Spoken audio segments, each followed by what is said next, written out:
Kalonji Murray with Tax Assurances. Just want to do a quick video about couples that, for one reason or another, want to file their taxes separately.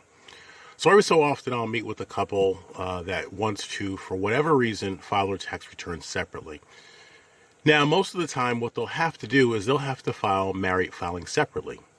However, one of the downsides to that is there are a number of credits that they would lose if they do that. Therefore, couples do search for other ways to get the same tax benefits, but still file their tax returns separately. So typically, if there are children involved, what they'll do is they'll look to file head of household.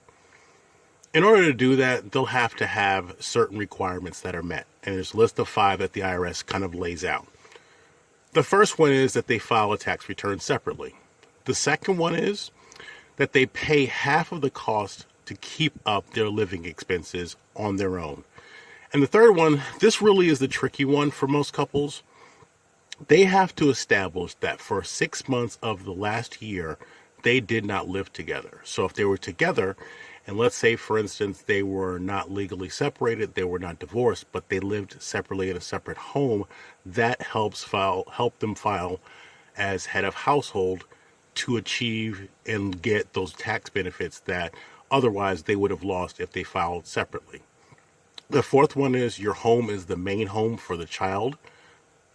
The fifth one is they must be able to claim a child as a dependent. So what the couple has to do is they have to establish who's going to claim the kids. So those are the top 5 reasons that a couple would be able to file head of household, even though, again, they're not legally divorced or legally married. If you have questions about that, give me a call.